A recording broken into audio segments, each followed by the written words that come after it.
Hi, my name is Envy, and this is Bedtime Stories to read you to sleep.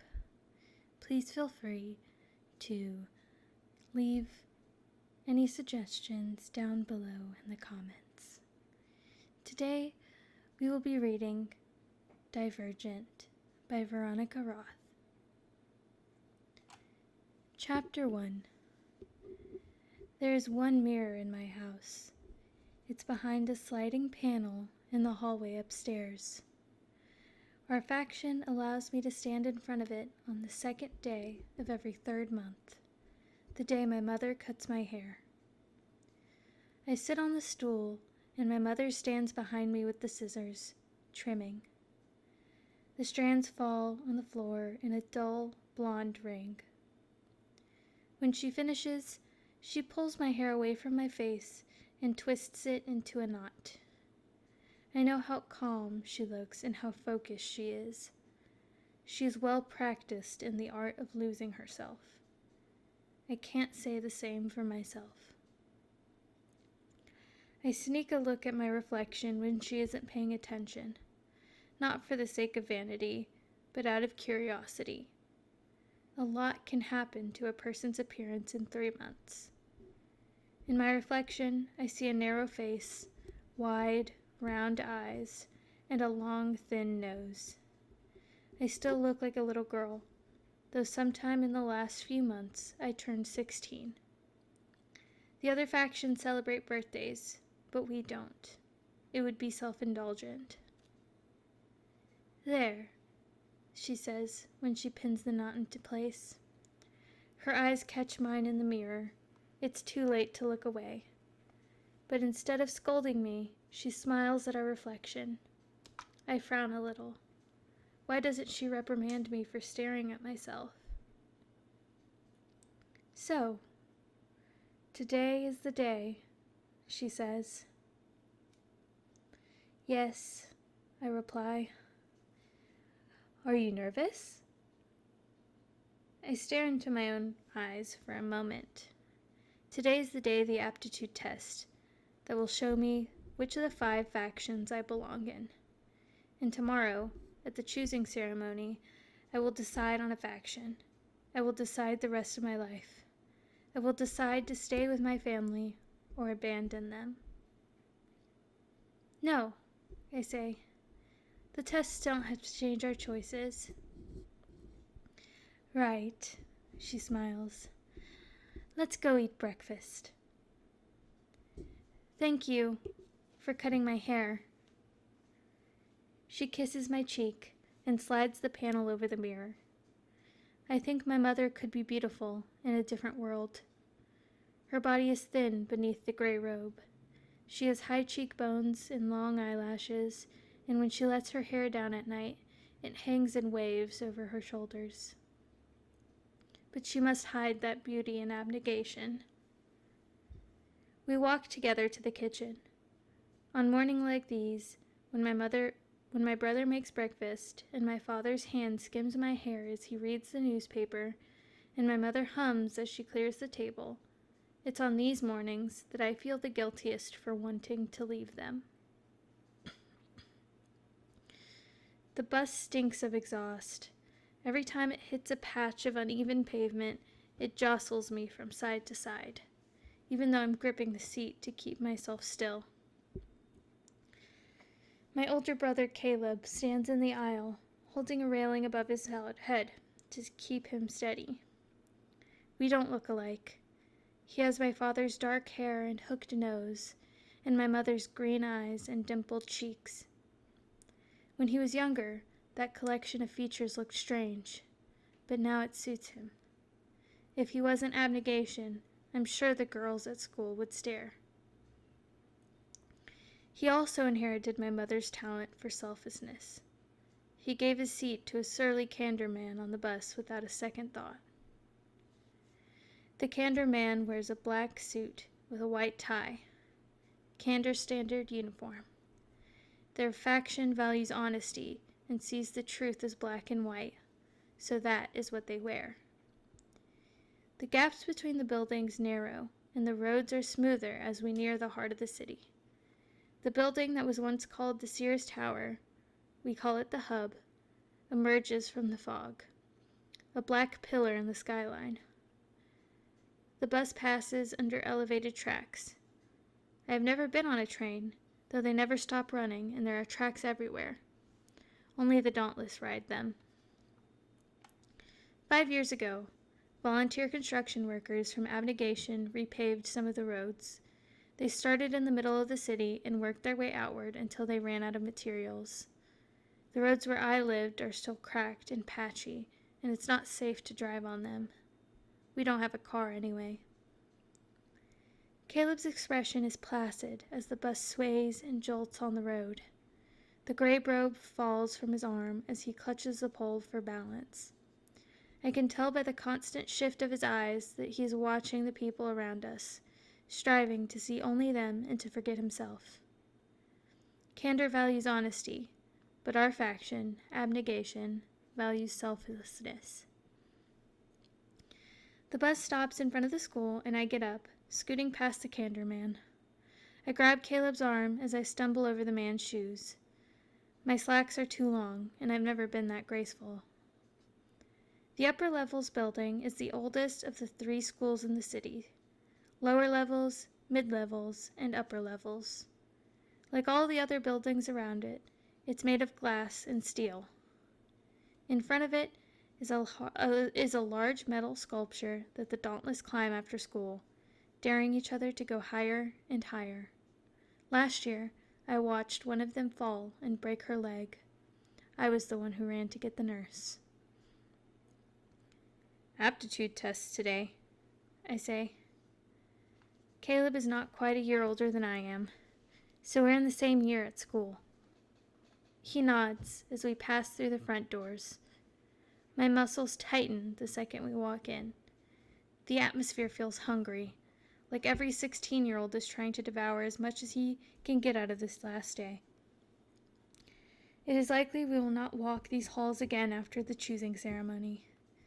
Once we choose, our new factions will be responsible for finishing our education. Our classes are cut in half today, so we will attend all of them before the aptitude tests, which will take place after lunch. My heart rate is already elevated. Aren't you at all worried what they'll tell you? I ask Caleb. We pause at the split in the hallway, where he'll go one way, toward advanced math, and I will go the other way, toward faction history. He raises an eyebrow at me. Are you? I could tell him that I've been worried for weeks about what the aptitude test will tell me. Abnegation, candor, erudite, amity, or dauntless. Instead, I smile and say, not really. He smiles back. Well, have a good day. I walk toward faction history, chewing on my lower lip. He never answered my question. The hallways are cramped, though the light coming from the windows creates the illusion of space. There are one of the many places where the factions mix at our age. Today, the crowd has a new kind of energy, a last day mania. A girl with long curly hair shouts, "Hey!" next to my ear, waving at a distant friend. A jacket sleeve smacks me on the cheek. Then an erudite boy in a blue sweater shoves me. I lose my balance and fall hard on the ground. Out of my way, stiff, he snaps and continues down the hallway. My cheeks warm. I get up and dust myself off. A few people have stopped when I fell, but none of them offered to help me. Their eyes follow me to the edge of the hallway. This sort of thing has been happening to the others in my faction for months now. The erudite have been releasing antagonistic reports about abnegation, and it has begun to affect the way that we relate at school. The gray clothes, the plain hairstyle, and the unassuming demeanor of my faction are supposed to make it easier for me to forget myself, and easier for everyone else to forget me too. But now they make me a target. I pause by a window in the E-wing and wait for the Dauntless to arrive. I do this every morning. At exactly 7:25, the Dauntless prove their bravery by jumping from a moving train. My father calls the Dauntless Hellions. They're pierced, tattooed, and black-clothed. Their primary purpose is to guard the fence that surrounds our city. From what? I don't know. They should perplex me. I should wonder what courage, which is the virtue they most value, has to do with a metal ring through your nostril. Instead, my eyes cling to them wherever they go. The train whistle blares, the sound resonating in my chest. The light fixed to the front of the train clicks on and off as the train hurtles past the school, squealing on iron rails. And as the last few cars pass, a mass exodus of young men and women in dark clothing hurl themselves from the moving cars, some dropping and rolling, others stumbling a few steps before regaining their balance. One of the boys wraps his arm around a girl's shoulder, laughing. Watching them is a foolish practice. I turn away from the window and press through the crowd toward the faction history classroom. Chapter 2. The tests begin after lunch. We sit at the long tables in the cafeteria, and the test administrators call 10 names at a time, one for each testing room. I sit next to Caleb and across from our neighbor Susan. Susan's father travels throughout the city for his job, so he has a car and drives her to and from school every day. He offered to drive us too, but as Caleb says, we prefer to leave later and would not want to inconvenience him. Of course not. The test administrators are mostly abnegation volunteers, though there is an erudite in one of the testing rooms and a dauntless in another to test those of us from abnegation, because the rules state that we can't be tested by someone from our own faction. The rules also say that we can't prepare for the test in any way, so I don't know what to expect. My gaze drifts from Susan to the dauntless across the room. They are laughing and shouting and playing cards. At another set of tables, the erudite chatter over books and newspaper, in constant pursuit of knowledge. A group of Amity girls in yellow and red sit in a circle on the cafeteria floor, playing some kind of hand-slapping game involving rhyming song. Every few minutes, I hear a chorus of laughter from them as someone is eliminated and has to sit in the center of the circle. At the table next to them, Candor boys make wide gestures with their hands. They appear to be arguing about something, but it must not be serious because some of them are still smiling. At the abnegation table, we sit quietly and wait. Faction customs dictate even the idle behavior and supersede individual preference. I doubt all the erudite want to study all the time, or that every Candor enjoys a lively debate, but they can't divide the norms of the factions any more than I can. Caleb's name is called in the next group. He moves confidently toward the exit. I don't need to wish him luck or assure him that he shouldn't be nervous. He knows where he belongs, and as far as I know, he always has. My earliest memory of him is from when we were 4 years old. He scolded me for not giving up my jump rope to a little girl on the playground who didn't have anything to play with.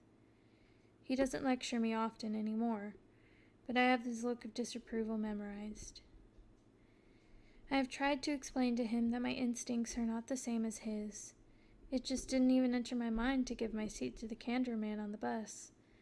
But he doesn't understand. Just do what you're supposed to do, he always says. It's that easy for him. It should be that easy for me. My stomach wrenches. I close my eyes and keep them closed until 10 minutes later when Caleb sits down again. He is plaster pale. He pushes his palms along his legs like I do when I wipe off sweat, and when he brings them back, his fingers shake. I open my mouth to ask him something, but the words don't come. I am not allowed to ask him about his results, and he is not allowed to tell me. An abnegation volunteer speaks the next round of names. 2 from Dauntless, 2 from Erudite, 2 from Amity, 2 from Candor, and then, from Abnegation, Susan Black and Beatrice Pryor. I get up because I'm supposed to, but if it were up to me, I would stay in my seat for the rest of the time. I feel like there's a bubble in my chest that expands more by the second, threatening to break me apart from the inside. I follow Susan to the exit. The people I pass probably can't tell us apart. We're wearing the same clothes. We wear our blonde hair the same way. The only difference is that Susan might not feel like she's going to throw up. And from what I can tell, her hands aren't shaking so hard she has to clutch the hem of her shirt to steady them. Waiting for us outside the cafeteria is a row of 10 rooms.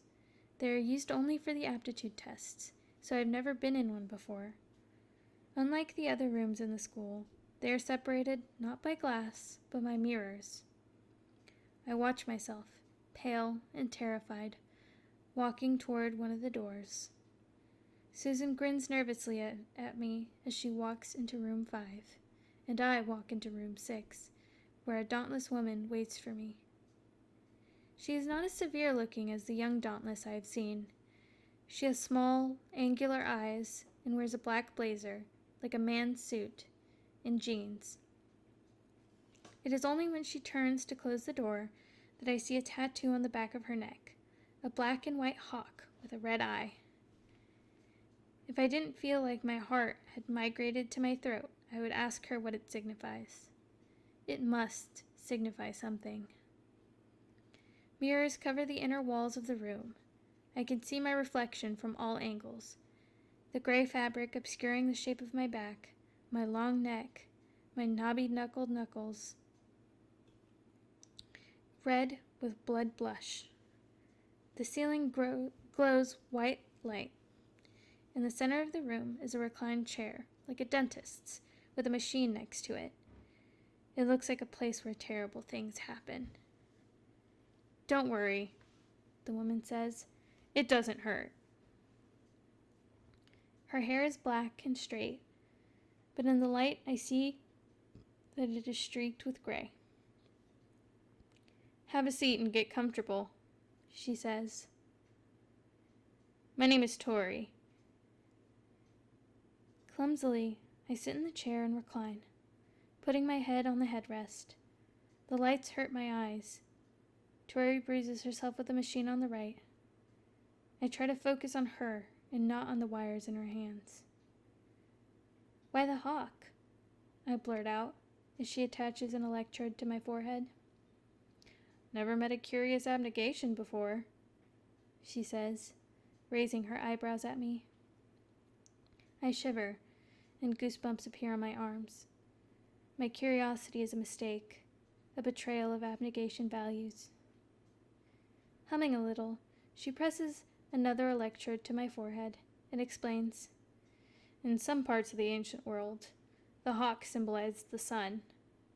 Back when I got this, I figured if I always had the sun on me, I wouldn't be afraid of the dark." I was trying to stop myself from asking another question, but I can't help it. "You're afraid of the dark?" "I was afraid of the dark," she corrects me. She presses the next electrode to her own forehead and attaches a wire to it. She shrugs. "Now it reminds me of the fear I've overcome." She stands behind me. I squeeze the armrest so tightly the redness pulls away from my knuckles. She tugs wires toward her, attaching them to me, to her, to the machine behind her. Then she passes me a vial of clear liquid. "Drink this," she says. "What is it?" My throat feels swollen. I swallow hard. "What's going to happen?" "I can't tell you that. Just trust me." I press the air from my lungs and tip the contents of the vial into my mouth. My eyes close. When they open, an instant has passed, but I'm somewhere else. I stand in the school cafeteria again, but all the long tables are empty, and I see through the glass walls that it's snowing. On the table in front of me there are 2 baskets. In one is a hunk of cheese, and in the other a knife the length of my forearm. Behind me, a woman says, "Choose." "Why?" I ask. "Choose," she repeats. I look over my shoulder, but no one is there. I turn back to the baskets. What will I do with them? "Choose," she yells. When she screams at me, my fear disappears and stubbornness replaces it.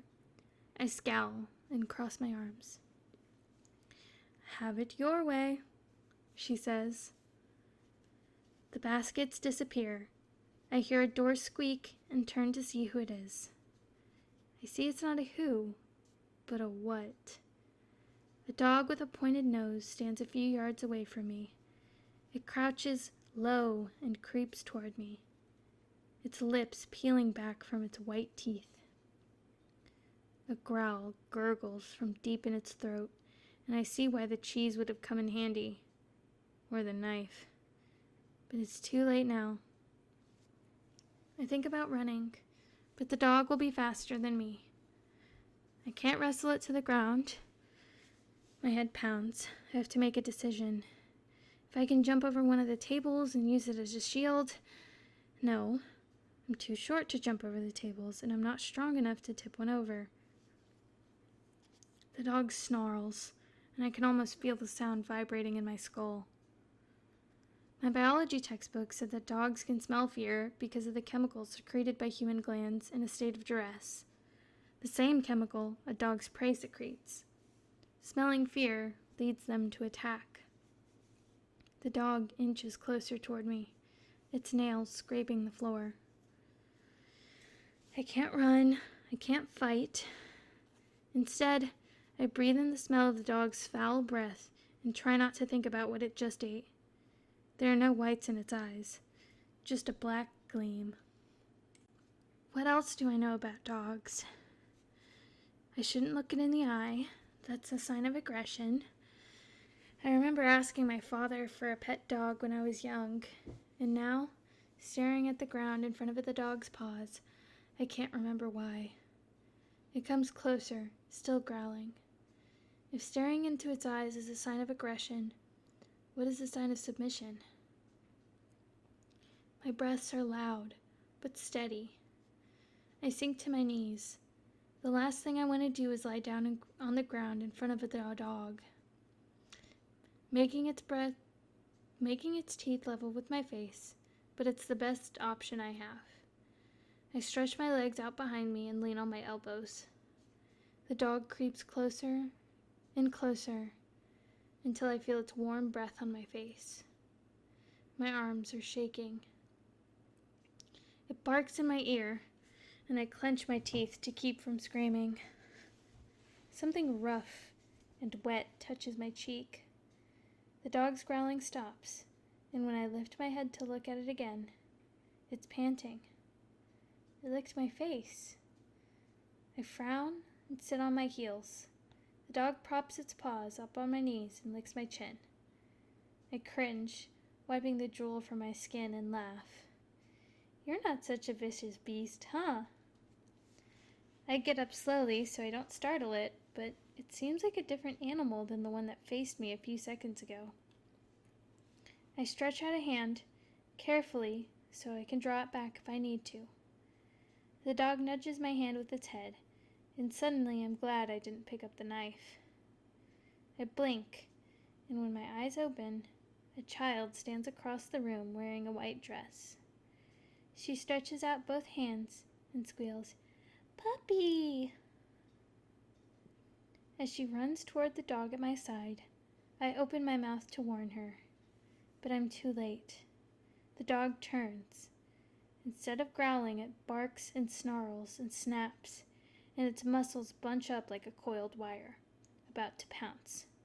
I don't think, I just jump. I hurl my body on top of the dog, wrapping my arms around its thick neck. My head hits the ground. The dog is gone, and so is the little girl. Instead, I'm alone in the testing room, now empty. I turn in a slow circle, and I can't see myself in any of the mirrors. I push the door open and walk into the hallway. But it isn't a hallway, it's a bus, and all the seats are taken. I stand in the aisle and hold on to a pole. Sitting near me is a man with a newspaper. I can't see his face over the top of the paper, but I can see his hands. They are scarred like he was burned, and they clench around the paper like he wants to crumple it.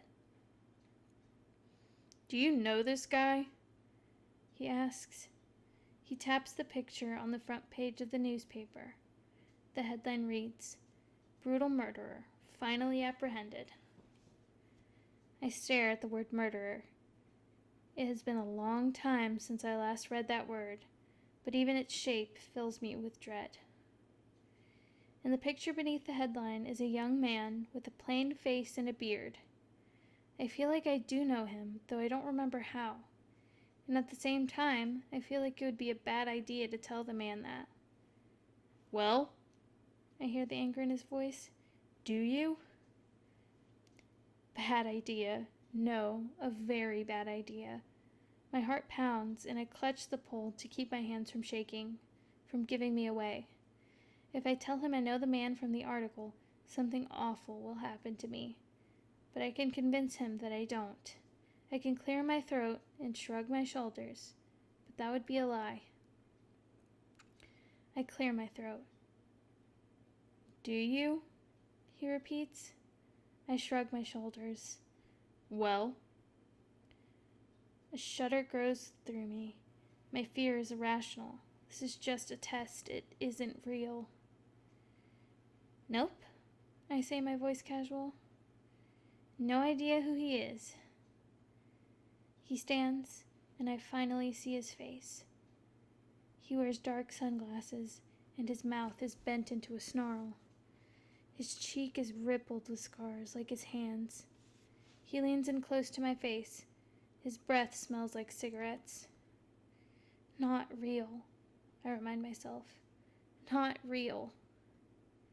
"You're lying," he says. "You're lying." "I am not." "I can see it in your eyes." I pull myself up straighter.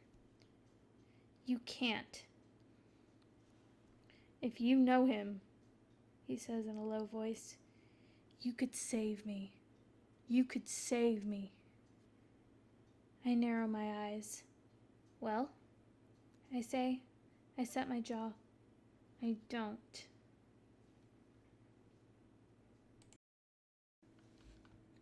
Chapter 3. I wake to sweaty palms and a pang of guilt in my chest. I am lying in the chair in the mirrored room. When I tilt my head back, I see Tori behind me. She pinches her lips together and removes electrodes from our heads. I wait for her to say something about the test, that it's over or that I did well, although how could I do poorly on a test like this? But she says nothing. She just pulls the wires from my forehead. I sit forward and wipe my palms off on my slacks. I had to have done something wrong, even if it only happened in my mind. Is that strange look on Tori's face because she doesn't know how to tell me what a terrible person I am? I wish she would just come right out with it. "That," she says, "was perplexing. Excuse me, I'll be right back." Perplexing? I bring my knees to my chest and bury my face in them. I wish I felt like crying, because the tears might bring me a sense of release, but I don't. How can you fail a test you aren't allowed to prepare for? As the moments pass, I get more nervous. I have to wipe my hands off every few seconds as the sweat collects. Or maybe I just do it because it helps me feel calmer. What if they tell me that I'm not cut out for any faction? Would I have to live on the streets with the factionless? I can't do that. To live factionless is not only to live in poverty and discomfort, it's to live divorced from society, separated from the most important thing in life, community. My mother told me once that we can't survive alone, but even if we could, we wouldn't want to. Without a faction, We have no purpose and no reason to live. I shake my head. I can't think like this. I have to stay calm. Finally, the door opens, and Tori walks back in. I grip the arms of the chair. "Sorry to worry you," Tori says. She stands by my feet with her hands in her pockets. She looks tense and pale. "Beatrice, your results were inconclusive," she says. "Typically, each stage of the simulation eliminates one or more of the factions, but in your case, only 2 have been eliminated." I stare at her. 2? I ask. My throat is so tight it's hard to talk. "If you had shown an automatic distaste for the knife and selected the cheese, the simulation would have led you to a different scenario that confirmed your aptitude for Amity. That didn't happen, which is why Amity is out." Tori scratches the back of her neck. "Normally, the simulation progresses in a linear fashion, isolating one faction by ruling out the rest. The choices you made didn't even allow for candor, the next possibility, to be ruled out. So I had to alter the simulation to put you on the bus. And there, your insistence upon dishonesty ruled out candor. Don't worry about that. Only the candor tell the truth on that one." One of the knots in my chest loosens. Maybe I'm not an awful person. I suppose that's not entirely true. People who tell the truth are candor and the abnegation, she says, which gives us a problem. My mouth falls open. On one hand, you threw yourself at the dog rather than let it attack the little girl, which is an abnegation-oriented response. But on the other, when the man told you that the truth would save him, you still refused to tell it. Not an abnegation-oriented response. She sighs. "Not running from the dog suggests dauntless, but so does taking the knife, which you didn't do." She clears her throat and continues. "Your intelligent response to the dog indicates a strong alignment with the erudite. I have no idea what to make about your indecision in stage 1, but..." "Wait," I interrupt her. "So you have no idea what my aptitude is?" "Yes and no. My conclusion," she explains, "is that you display an equal aptitude for abnegation, dauntless, and erudite. People who get this kind of result are..." She looks over her shoulder like she expects someone to appear behind her. "Are called Divergent." She says the last word so quietly that I almost don't hear it, and her tense, worried look returns. She walks around the side of the chair and leans in close to me. "Beatrice," she says, "under no circumstances should you share that information with anyone. This is very important." "We aren't supposed to share our results," I nod. "I know that." "No." Tori kneels next to the chair now, places her arms on the armrest. Our faces are inches apart. "This is different. I don't mean that you shouldn't share them now. I mean you should never share them with anyone, ever. No matter what happens. Divergence is extremely dangerous. Do you understand?" I don't understand. How could inconclusive results be dangerous? But I still nod. I don't want to share my test results with anyone anyway. "Okay." I peel my hands from the arms of the chair and stand. I feel unsteady. "I suggest," Tori says, "that you go home. You have a lot of thinking to do, and waiting with the others may not benefit you." "I have to tell my brother where I'm going." "I'll let him know." I touch my forehead and stare at the floor as I walk out of the room. I can't bear to look at her in the eye. I can't bear to think about the choosing ceremony tomorrow. It's my choice now, no matter what the test says. Abnegation, dauntless, erudite, divergent. I decide not to take the bus. If I get home early, my father will notice when he checks the house log at the end of the day. And I'll have to explain what happened. Instead, I walk. I'll have to intercept Caleb before he mentions anything to her parents, but Caleb can keep a secret. I walk in the middle of the road. The buses tend to hug the curb, so it's safer here. Sometimes, on the streets near my house, I can see the places where yellow lines used to be. We have no use for them now that there are so few cars. We don't need stoplights either, but in some places they dangle precariously over the road, like they might crash down at any minute. Renovation moves slowly through the city, which is a patchwork of new, clean buildings and old, crumbling ones.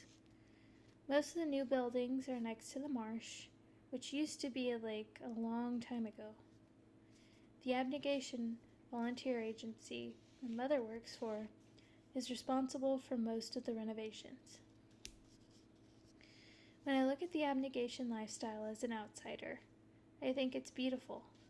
When I watch my family move in harmony, when we go to dinner parties and everybody cleans together afterward without having to be asked, when I see Caleb help strangers carry their groceries, I fall in love with this life all over again. It's only when I try to live it myself that I have trouble. It never feels genuine. But choosing a different faction means I forsake my family. Permanently. Just past the abnegation sector of the city is the stretch of building skeletons and broken sidewalks that I now walk through. There are places the road has completely collapsed, revealing sewer systems and empty subways that I now have to be careful to avoid.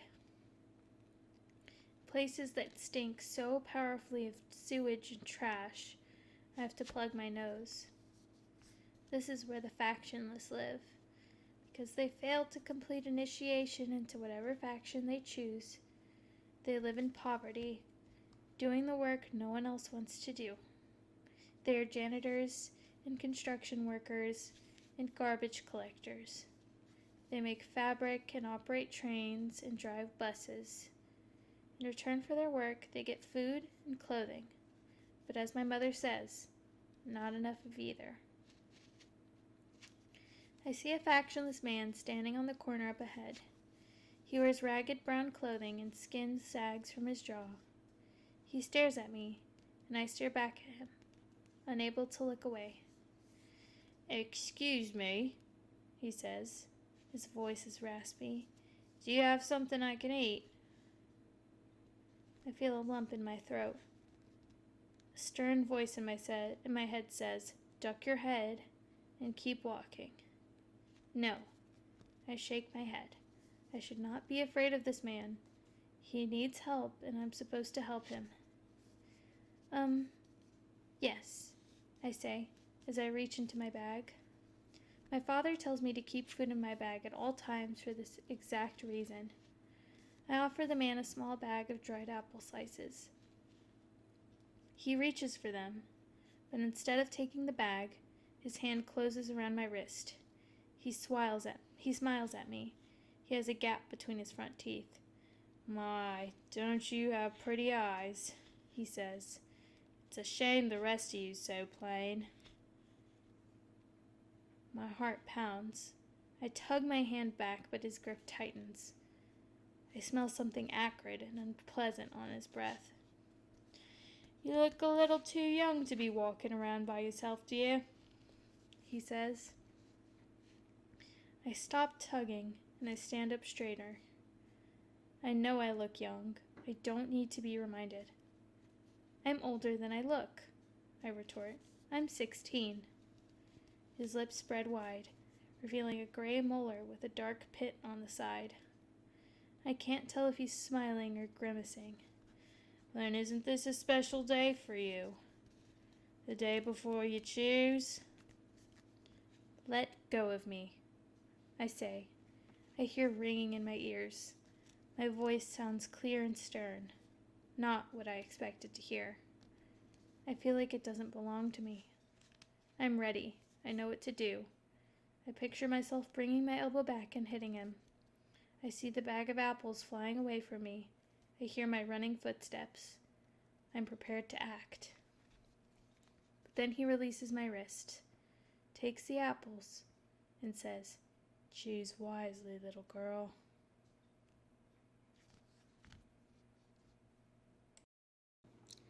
Chapter 4. I reach my street 5 minutes before I usually do, according to my watch, which is the only adornment navigation allows, and only because it's practical. It has a gray band and a glass face. If I tilt it right, I can almost see my reflection over the hands. The houses on my street are all the same size and shape. They're made of gray cement with few windows and economical, no-nonsense rectangles. Their lawns are crabgrass and their mailboxes are full of dull metal. To some, the sight may be gloomy, but to me, their simplicity is comforting. The reason for the simplicity isn't disdain for uniqueness, as the other factions have sometimes interpreted it. Everything, our houses, our clothes, our hairstyles, is meant for us to forget ourselves and to protect us from vanity, greed, and envy, which are just forms of selfishness. If we have little and want for little, and we are all equal, we envy no one. I try to love it.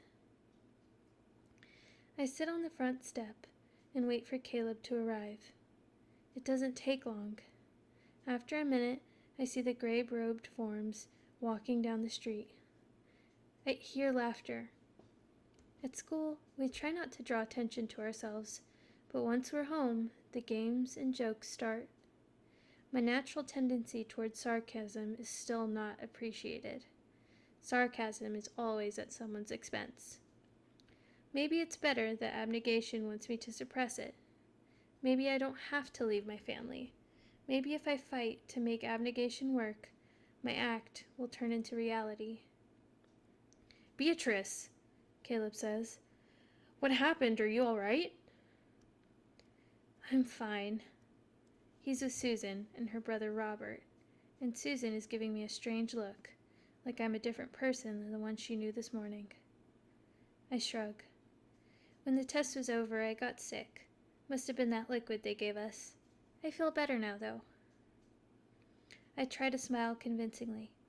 I seem to have persuaded Susan and Robert, who no longer looked concerned for my mental stability.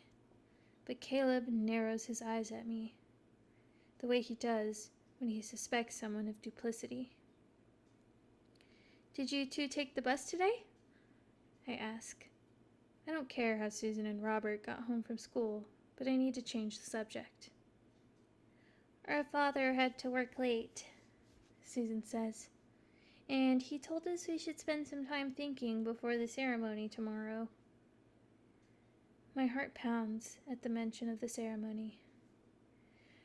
"You're welcome to come over later if you'd like," Caleb says politely. "Thank you." Susan smiles at Caleb. Robert raises an eyebrow at me. He and I have been exchanging looks for this past year as Susan and Caleb flirt in the tentative way only known to the abnegation. Caleb's eyes follow Susan down the walk.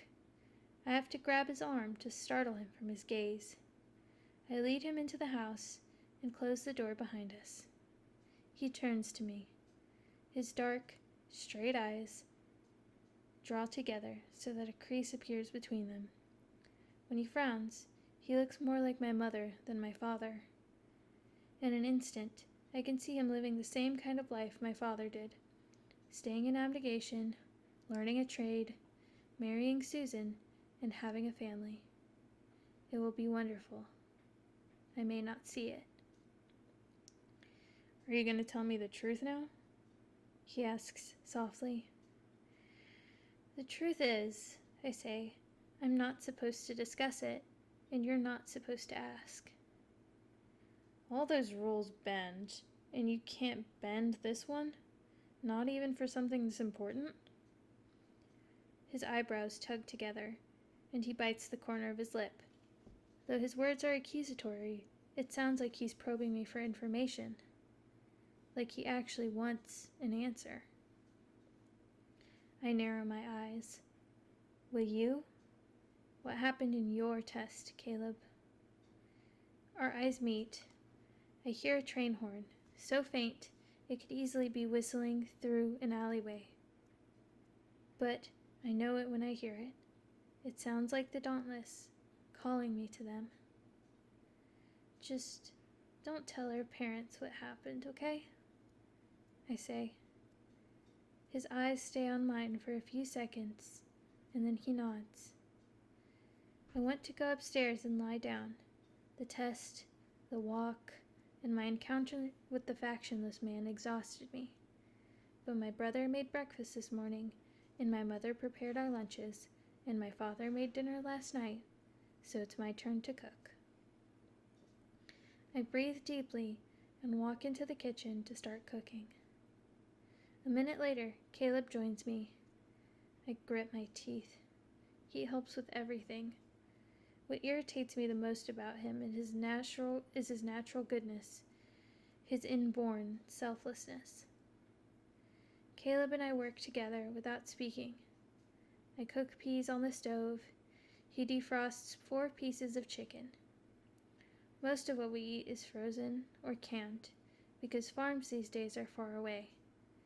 My mother told me that once, a long time ago, there were people who wouldn't buy genetically engineered produce because they viewed it as unnatural. Now, we have no other option. By the time my parents get home, dinner is ready and the table is set.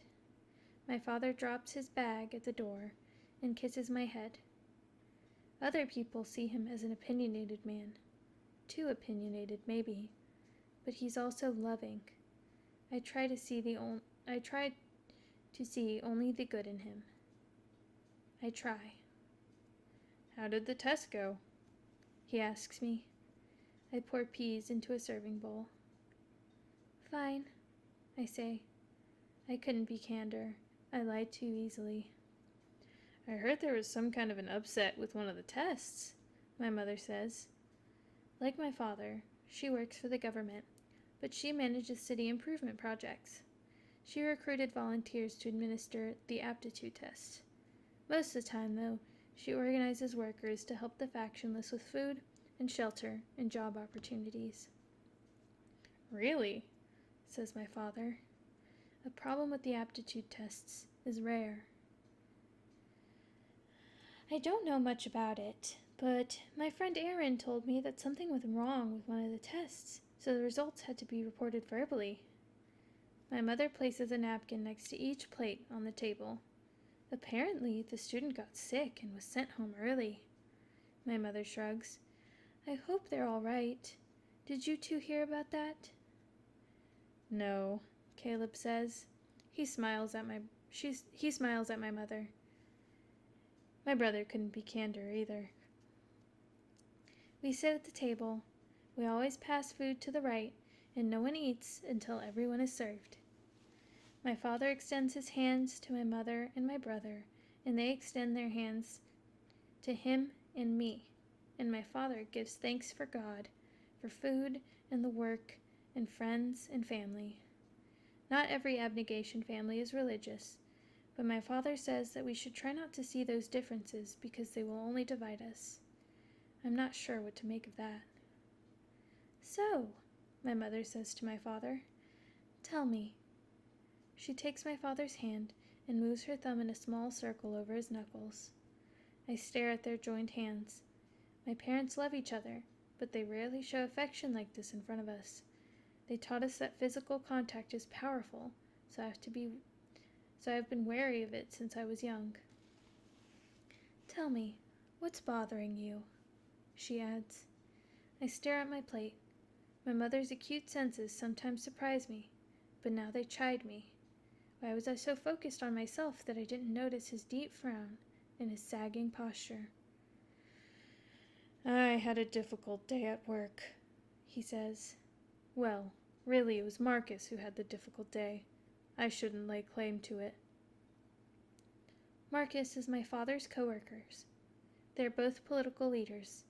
The city is ruled by a council of 50 people, composed entirely of representatives from abnegation, because our faction is regarded as incorruptible due to our commitment to selflessness. Our leaders are selected by their peers for their impeccable character, moral fortitude, and leadership skills. Representatives from each of the other factions can speak in the meetings on behalf of a particular issue, but ultimately the decision is the council's. And while the council technically makes the decisions together, Marcus is particularly influential. It has been this way since the beginning of the Great Peace, when the factions were formed. I think the system persists because we're afraid of what might happen if it didn't. War. Is this about that report Janine Matthews released? My mother says. Janine Matthews is Erudite's sole representative, selected based on her IQ score. My father complains about her often. I look up. A report? Caleb gives me a warning look. We aren't supposed to speak at the dinner table unless our parents ask us a direct question, and they usually don't. Our listening ears are a gift to them, my father says. They give us their listening ears after dinner, in the family room. Yes, my father says, his eyes narrow. Those arrogant, self-righteous... He stops and clears his throat. Sorry, but she released a report attacking Marcus's character. I raised my eyebrows. What did it say? I ask. Beatrice, Caleb says quietly. I duck my head, turning my fork over and over until the warmth leaves my cheeks. I don't like to be chastised, especially by my brother. It said, my father says, that Marcus's violence and cruelty towards his son is the reason his son chose dauntless instead of abnegation. Few people who are born into abnegation choose to leave it. When they do, we remember. 2 years ago, Marcus's only son, Tobias, left us for the Dauntless, and Marcus was devastated. Tobias was his only child, and his only family since his wife died giving birth to their second child. The infant died minutes later. I never met Tobias. He rarely attended community events and never joined his father at our house for dinner. My father often remarked that it was strange, but now it doesn't matter. Cruel? Marcus? My mother shakes her head. That poor man, as if he needs to be reminded of his loss. Of his son's betrayal, you mean? My father says coldly. It shouldn't be surprised at this point. The erudite have been attacking us with these reports for months, and this isn't the end. There will be more of it, I guarantee it. I shouldn't speak again, but I can't help myself. I blurt out, why are they doing this? Why don't you take this opportunity to listen to your father, Beatrice? My mother says gently. It's phrased like a suggestion, not a command. I look across the table at Caleb, who has a look of disapproval in his eyes. I stare at my peas. I'm not sure I can live in this life of obligation any longer. I'm not good enough. You know why, my father says, because we have something they want. Valuing knowledge above all else results in a lust for power, and that leads men into dark and empty places. We should be thankful that we know better. I nod. I know I will not choose erudite, even though my test results suggested that I could. I am my father's daughter. My parents clean up after dinner. They don't even let Caleb help them, because we're supposed to keep to ourselves tonight instead of gathering in the family room, so we can think about our results. My family might be able to help me choose if I could talk about my results, but I can't. Tori's warning whispers in my memory every time my resolve to keep my mouth shut falters. Caleb and I climb the stairs, and at the top, when we divide to go to our separate bedrooms, he stops me with a hand on my shoulder. "Beatrice," he says, looking sternly into my eyes, "we should think of our family." There is an edge in his voice. But we also must think of ourselves." For a moment, I stare at him. I've never seen him think for himself, or think of himself. Never heard him insist on anything but selflessness. I'm so startled by his comment that I say what I'm supposed to say.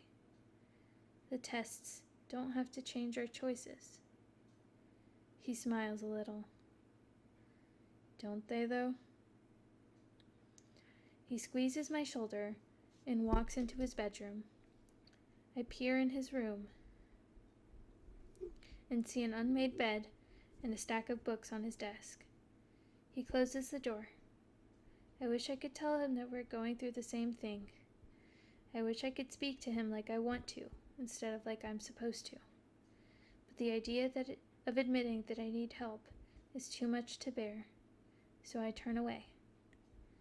I walk into my room, and when I close the door behind me, I realize that the decision might be simple. It will require a great act of selflessness to choose abnegation, or a great act of courage to choose dauntless, and maybe just choosing one over the other will prove that I belong. Tomorrow, those two qualities will struggle within me, and only one can win. The bus we take to get to the choosing ceremony is full of people in gray shirts and gray slacks. A pale ring of sunlight burns into the clouds like the lit end of a cigarette. I will never smoke one myself. They're too closely tied to vanity. But a crowd of candor smokes them in front of the building when we get off the bus. I have to tilt my head back to see the top of the hub, and even then, part of it disappears into the clouds. It is the tallest building in the city. I can see the lights on the two prongs on its roof of my bedroom window. I follow my parents off the bus. Caleb seems calm, but so would I if I knew what I was going to do. Instead, I get the distinct impression that my heart will burst out of my chest any minute now, and I grab his arm to steady myself as we walk up to the front steps. The elevator is crowded, so my father volunteers to give a cluster of Amity our place.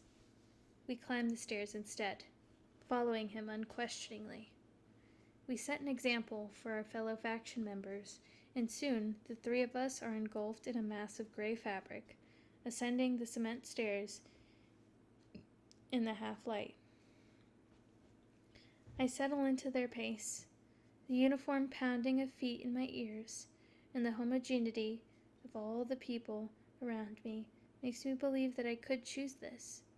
I could be subsumed into abnegation's hive mind, projecting always outward. But then, my legs get sore, and I struggle to breathe, and I'm again distracted by myself.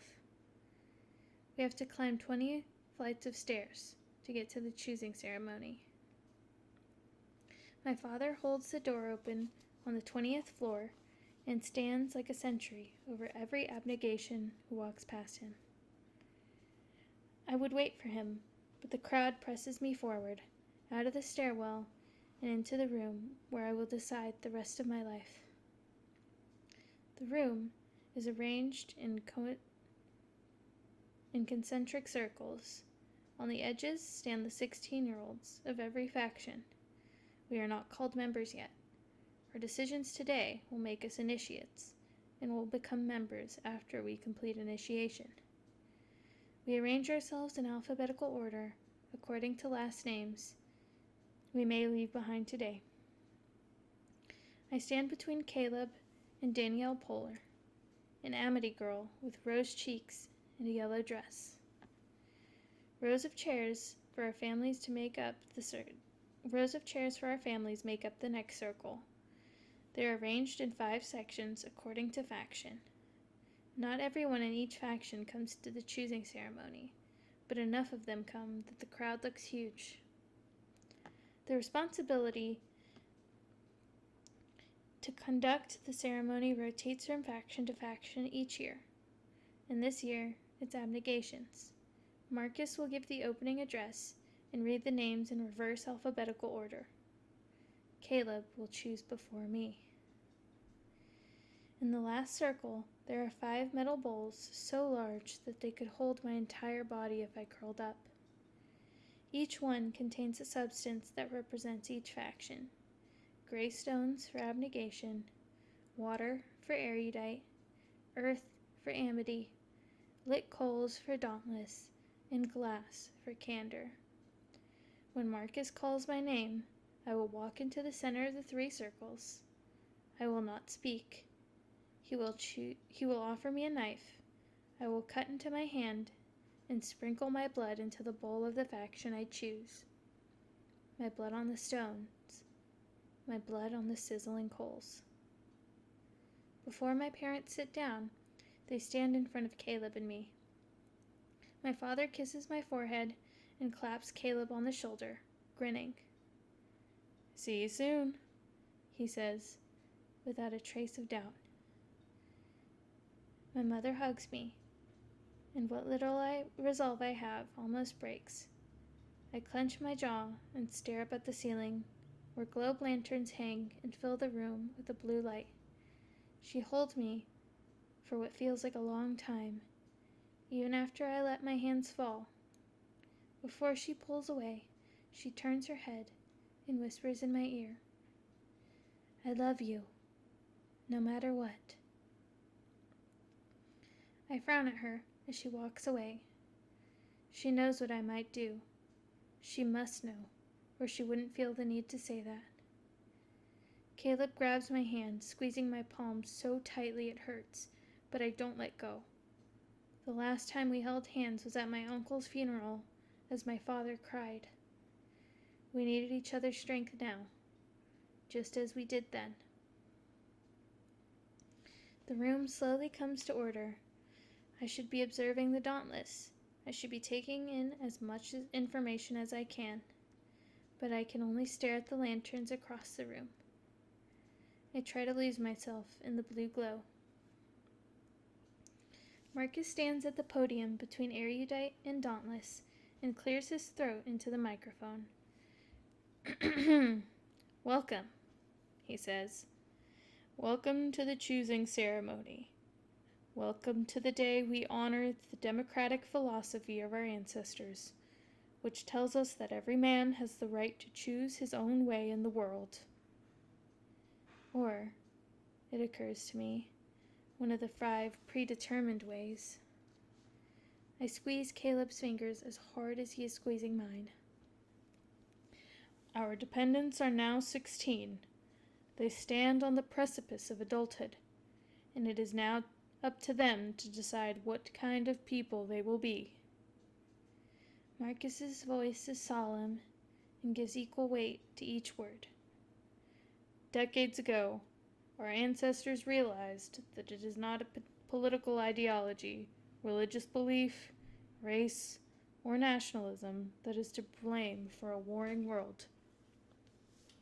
Rather, they determined that it was the fault of human personality, of humankind's inclination towards evil, in whatever form that is.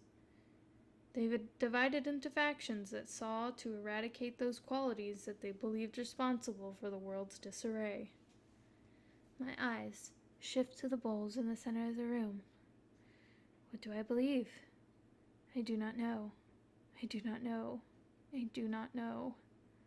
Those who blamed aggression formed amity. The Amity exchange smiles.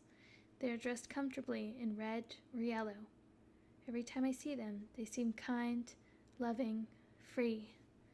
But joining them has never been an option for me. Those who blamed ignorance became the erudite. Ruling out erudite was the only part of my choice that was easy. Those who blamed duplicity created candor. I've never liked candor.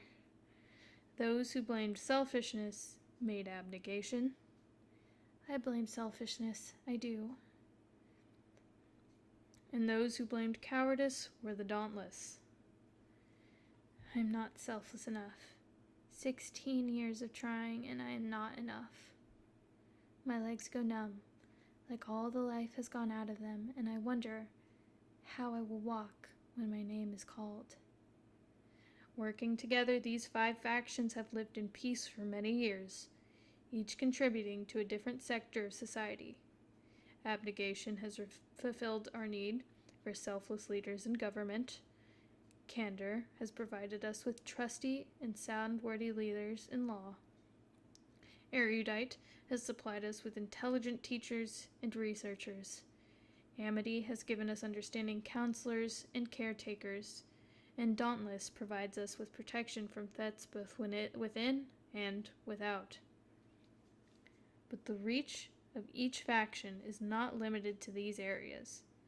We give one another far more than can be adequately summarized. In our factions, we find meaning, we find purpose, we find life. I think of the motto I read in my faction history textbook. Faction before blood. More than family, our factions are where we belong. How can that possibly be right? Marcus adds, apart from them, we would not survive.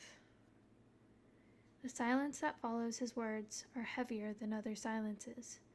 It is heavy with our worst fear, greater even than the fear of death. To be factionless.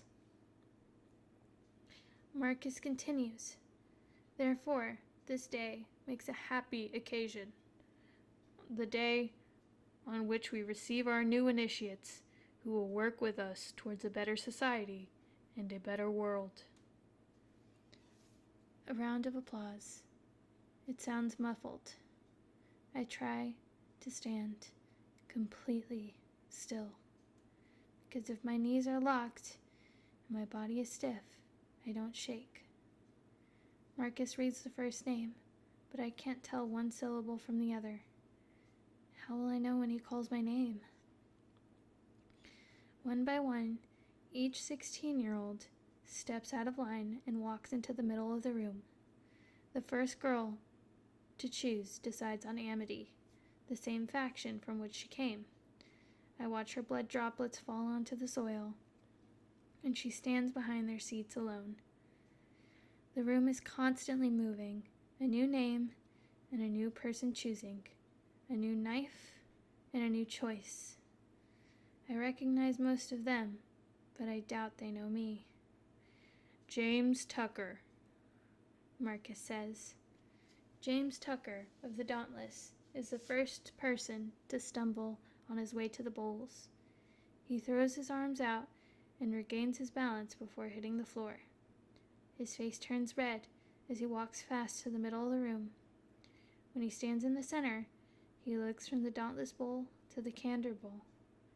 The orange flames that rise higher in each moment, and the glass reflecting blue light. Marcus offers him the knife. He breathes deeply.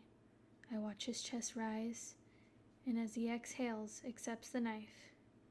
Then he drags it across his palm with a jerk and holds his arm out to the side. His blood falls onto glass, and he is the first one of us to switch factions. The first faction transfer. A murmur rises from the Dauntless section, and I stare at the floor. They will see him as a traitor from now on. His Dauntless family will have the option of visiting him in his new faction a week and a half from now, on visiting day. But they won't, because he left them. His absence will haunt their hallways, and he will be a space they can't fill. And then, time will pass, and the hole will be gone. Like when an organ is removed from the body, and the body's fluids flow into the space it leaves. Humans can't tolerate emptiness for long. "Caleb Pryor," says Marcus. Caleb squeezes my hand one last time, and as he walks away, casts a long look at me over his shoulder. I watch his feet move to the center of the room, and his hands steady as they accept the knife from Marcus, or deft as he passes the knife into the other. Then he stands with blood pooling in his palms, his lips snag on his teeth. He breathes out and then in, and he holds his hand over the erudite bowl, and his blood drips into the water, turning it a deeper shade of red. I hear the mutters that lift into outraged cries. I can barely think straight. My brother? My selfless brother of faction transfer? My brother, born for abnegation, erudite? When I close my eyes, I see the stack of books on Caleb's desk, his shaking hands sliding across his legs after the aptitude test. Why didn't I realize that when he told me to think of myself yesterday, he was also giving that advice to himself? I scan the crowd of erudite. They wear smug smiles and nudge each other. The abnegation, normally so placid, speak to one another in tense whispers and glare across the room at the faction that has become our enemy. "Excuse me," says Marcus, but the crowd doesn't hear him. He shouts, "Quiet, please." The room goes silent, except for a ringing sound. I hear my name, and a shudder propels me forward. Halfway to the bowls, I'm sure I will choose abnegation. I can see it now. I watch myself grow into a woman in the abnegation rows, marrying Susan's brother, Robert, volunteering on the weekends, the peace of routine, the quiet nights spent in front of the fireplace, the certainty that I will be safe, and if not good enough, better than I am now. The ringing, I realize, is in my ears. I look at Caleb, who now stands behind the erudite. He stares back at me and nods a little, like he knows what I'm thinking, and agrees. My footsteps falter. If Caleb wasn't fit for abnegation, how can I be? But what choice do I have now? That he has left us, and I'm the only one who remains. He left me no other option. I set my jaw. I will be the child that stays. I have to do this for my parents. I have to. Marcus offers me my knife. I look into his eyes. They're dark blue, a strange color, and I take it. He nods, and I turn toward the bowls. Dauntless Fire and Abnegation Stones are both on my left, one in front of my shoulder and one behind. I hold the knife in my right hand, and I touch the blade to my palm. Gritting my teeth, I drag the blade down. It stings, but I barely notice. I hold both hands to my chest, and my next breath shudders on the way out. I open my eyes and thrust my arm out. The blood drips onto the carpet between the two bowls. Then, with a gasp I can't contain, I shift my hand forward, and my blood sizzles on the coals. I am selfish. I am brave. I train my eyes on the floor and stand behind the dauntless-born initiates who chose to return to their own faction. They are all taller than I am, so even when I lift my head, I only see black-clothed shoulders. When the last girl makes her choice, Amity, it's time to leave. The dauntless exit first. I walked past the gray-clothed men and women who were in my faction, staring determinedly at the back of someone's head. But I have to see my parents one more time. I look over my shoulder, the last second before I pass them, and I immediately wish I hadn't. My father's eyes burn into mine with a look of accusation. At first, when I feel the heat behind my eyes, I think he's found a way to set me on fire, to punish me for what I've done. But no, I'm about to cry. Beside him, my mother is smiling. People behind me press forward, away from my family, who will be the last ones to leave. They may even stay to stack the chairs and clean the bowls. I twist my head around to find Caleb in the crowd of erudite behind me. He stands among the other initiates, shaking hands with a faction transfer, a boy who is candor. The easy smile he wears is an act of betrayal. My stomach wrenches, and I turn away. If it's so easy for him, maybe it should be easy for me too. I glance at the boy to my left, who was erudite, and now looks pale and nervous, as I should feel. I spent all my time worrying about which faction I would choose, and never considered what would happen if I chose Dauntless. What waits for me at the Dauntless headquarters? The crowd of Dauntless leading us go to the stairs instead of the elevators. I thought only the abnegation used stairs. Then everyone starts running. I hear whoops and shouts and laughter all around me, and dozens of thundering feet moving at different rhythms. It is not a selfless act for the Dauntless to take the stairs. It is a wild act. "What the hell is going on?" the boy next to me shouts. I just shake my head and keep running. I'm breathless when we reach the first floor, and the Dauntless bust through the exit. Outside, the air is crisp and cold, and the sky is orange from the setting sun. It reflects off the black glass of the hub. The Dauntless sprawl across the street, blocking the path of a bus, and I sprint to catch up with the back of the crowd. My confusion dissipates as I run. I have not run anywhere in a long time. Abnegation discourages anything done strictly for my own enjoyment, and that's what this is. My lungs burning, my muscles aching, the fierce pleasure of flat-out sprint. I follow the Dauntless down the street and around the corner, and I hear a familiar sound. The train horn. "Oh no," mumbles the erudite boy. "Are we supposed to hop on that thing?" "Yes," I say breathless. It is good that I spent so much time watching the Dauntless arrive at the school. The crowd spreads out in a long line.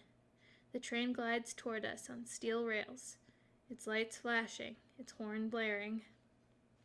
The door of each car is open, waiting for the Dauntless to pile in, and they do, group by group, until only the new initiates are left. The Dauntless-born initiates are used to doing this by now, so in a second, it's just faction transfers left. I step forward with a few others and start jogging. We run with the car for a few steps and then throw ourselves sideways. I'm not as tall or as strong as some of them, so I can't pull myself into the car. I cling to the handle next to the doorway, my shoulders slamming into the car. My arms shake, and finally a candor girl grabs me and pulls me in. Gasping, I thank her. I hear a shout and look over my shoulder. A short, erudite boy with red hair pumps his arms as he tries to catch up to the train. An erudite girl by the door reaches out to grab the boy's hand, straining, but he is too far behind. He falls to his knees next to the tracks as we sail away. He puts his head in his hands. I feel uneasy. He just failed Dauntless initiation. He's factionless now. It could happen at any moment. "You all right?" the candor girl who helped me asks briskly. She's tall, with dark brown skin and short hair. Pretty. I nod. "I'm Christina," she says, offering me her hand. I haven't shaken a hand in a long time either. The abnegation greeted each other by bowing heads, a sign of respect. I take her hand uncertainly and shake it twice, hoping I didn't squeeze too hard or not hard enough. Beatrice, I say. Do you know where we're going?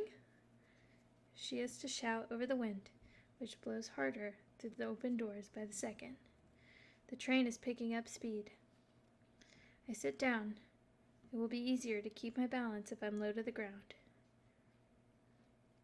She raises an eyebrow at me. Fast train means wind, I say. Wind means falling out. Get down. Christina sits next to me, inching back to lean against the wall.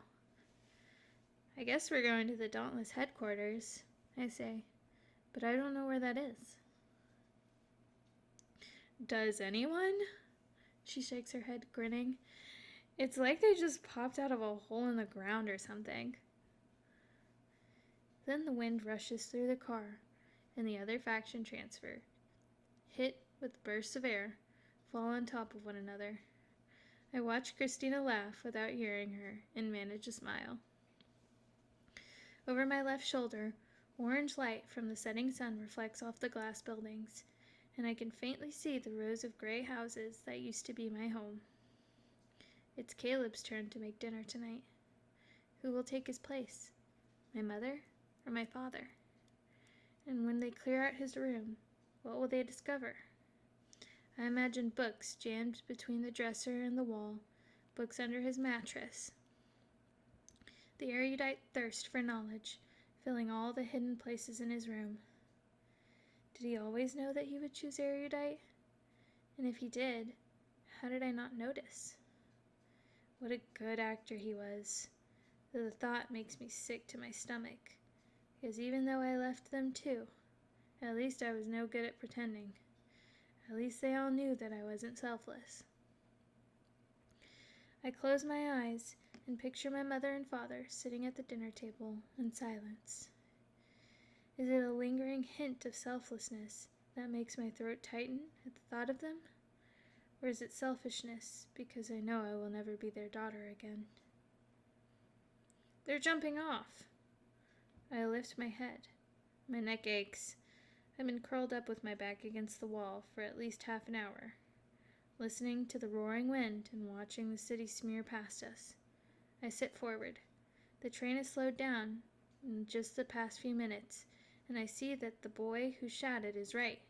The Dauntless and the cars ahead of us are jumping out as the train passes a rooftop. The tracks are 7 stories up. The idea of leaping out of a moving train onto a rooftop, knowing there is a gap between the edge of the roof and the edge of the track, makes me want to throw up. I push myself up and stumble to the opposite side of the car, where the faction transfers stand in a line. We have to jump off too, then, a Candor girl says. She has a large nose and crooked teeth. Great, a Candor boy replies, because that makes perfect sense, Molly. Leap off a train and onto a roof. This is kind of what we signed up for, Peter, the girl points out. Well, I'm not doing it, says an Amity boy behind me. He has olive skin and wears a brown shirt. He's the only transfer from Amity. His cheeks shine with tears. You've got to, Christina says, or you'll fail. Come on, it'll be all right. No, I won't. I'd rather be factionless than dead. The Amity boy shakes his head. He sounds panicky. He keeps shaking his head and staring at the rooftop, which is getting closer by the second. I don't agree with him. I would rather be dead than empty, like the factionless. You can't force him, I say, glancing at Christina.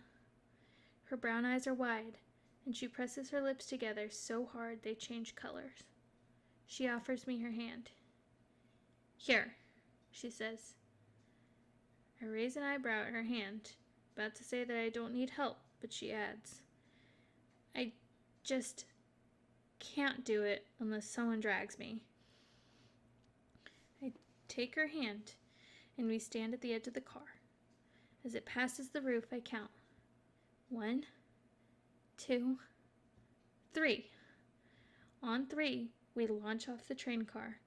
A weightless moment, and then my feet slam into solid ground, and pain prickles through my shins. A jarring landing sends me sprawling on the rooftop, gravel under my cheek. I release Christina's hand. She's laughing. That was fun, she says. Christina will fit in with the dauntless thrill seekers. I brush grains of rock from my cheek. All the initiates, except for the Amity boy, made it onto the roof, with varying levels of success. The Candor girl with crooked teeth, Molly, holds her ankle, wincing. And Peter, the Candor boy with shiny hair, grins proudly. He must have landed on his feet.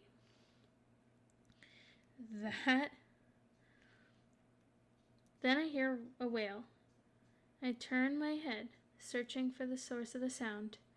A dauntless girl stands on the edge of the roof, staring at the ground below, screaming. Behind her, the dauntless boy holds her at the waist to keep her from falling off. Rita, he says. Rita, calm down, Rita. I stand and look over the edge. There is a body on the pavement below us. A girl, her arms and legs bent at awkward angles, her hair spread in a fan around her head.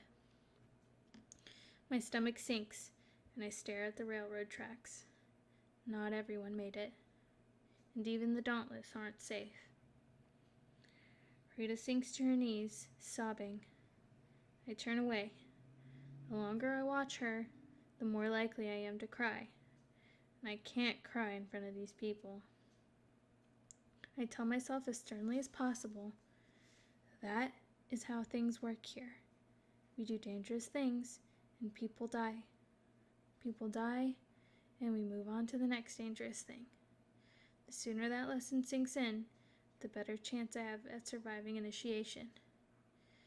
I'm no longer sure that I will survive initiation.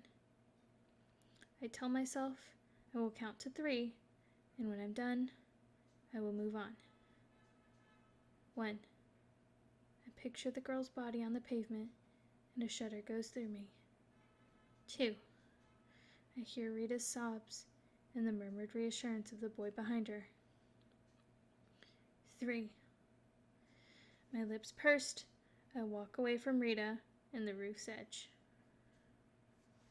My elbow stings. I pull my sleeve up to examine it, my hand shaking. Some of the skin is peeling off, but it isn't bleeding. Ew, scandalous. A stiff's flashing some skin. I lift my head. Stiff is a slang for abnegation. I'm the only one here. Peter points at me, smirking. I hear laughter. My cheeks heat up, and I let my sleeve fall. Listen up. My name's Max.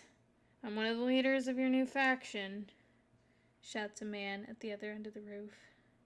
He's older than the others, with deep creases on his dark skin and gray hair at his temples.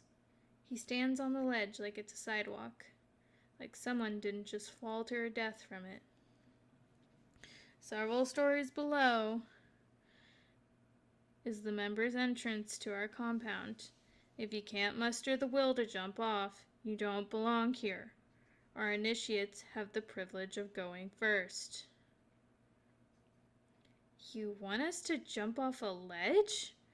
Asks an erudite girl. She's a few inches taller than I am, with mousy brown hair and big lips. Her mouth hangs open.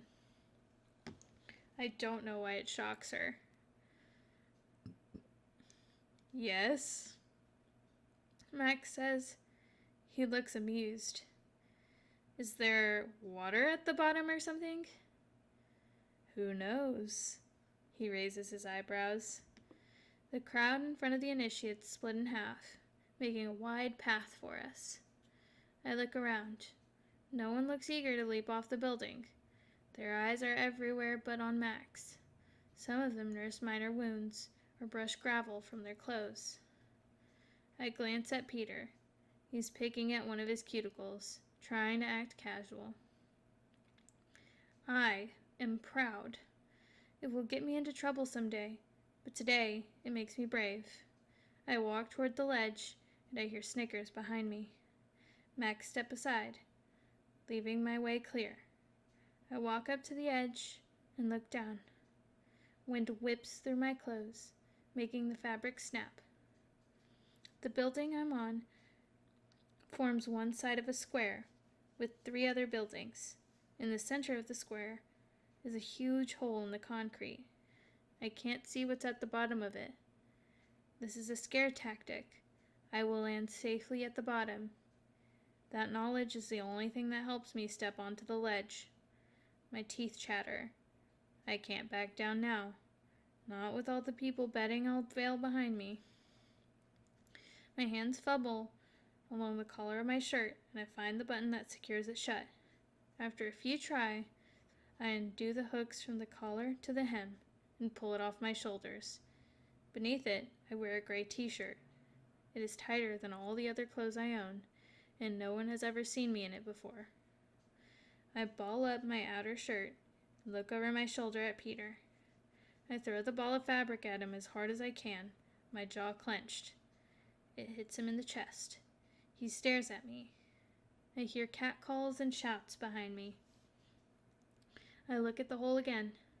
Goosebumps rise on my pale arms and my stomach lurches. If I don't do it now, I won't be able to do it at all. I swallow hard. I don't think. I just bend my knees and jump. The air howls in my ears as the ground surges toward me, growing and expanding. Or I surge toward the ground, my heart pounding so fast it hurts, every muscle in my body tensing as the falling sensation drags at my stomach. The hole surrounds me, and I drop into darkness. I hit something hard. It gives way beneath me and cradles my body. The impact knocks the wind out of me, and I wheeze, struggling to breathe again. My arms and legs sting. A net. There's a net at the bottom of the hole. I look up at the building and laugh, half relieved, half hysterical. My body shakes, and I cover my face with my hands. I just jumped off a roof. I have to stand on solid ground again. I see a few hands stretching out to me at the edge of the net. So I grab the first one I can reach and pull myself across. I roll off, and I would have fallen face first onto the wood floor if he had not caught me. He is the young man attached to the hand I grabbed. He has a square upper lip and a full lower lip. His eyes are so deep set that his eyelashes touch the skin under his eyebrows, and they're a dark blue, a dreaming, sleeping, waiting color. His hands grip my arms, but he releases me after a moment, and I stand upright again. "Thank you," I say. We stand on a platform, 10 feet above the ground. Around us is an open cavern. "I can't believe it," a voice says from behind him. It belongs to a dark-haired girl with 3 rings through her right eyebrow. She smirks at me. "A stiff? The first to jump? Unheard of." "There's a reason she left them, Lauren." His voice is deep, and it rumbles. "What's your name?" I don't know why I hesitate, but Beatrice just doesn't sound right anymore. "Think about it," he says, a faint smile curling his lips. "You don't get to pick again." A new place, a new name. I can be remade here. "Tris," I say firmly. "Tris," Lauren repeats, grinning. "Make the announcement for..." The boy, 4, looks over his shoulder and shouts, "First jumper, Tris." A crowd materializes from the darkness as my eyes adjust. They cheer and pump their fists, and then another person drops into the net. Her screams follow her down. Christina. Everyone laughs, but they followed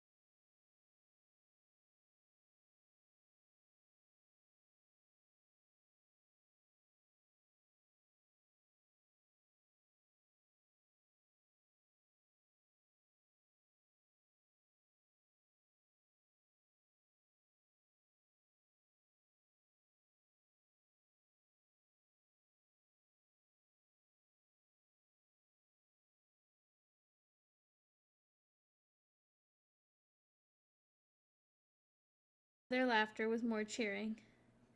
Forrest sets his hand on my back and says, "Welcome to Dauntless."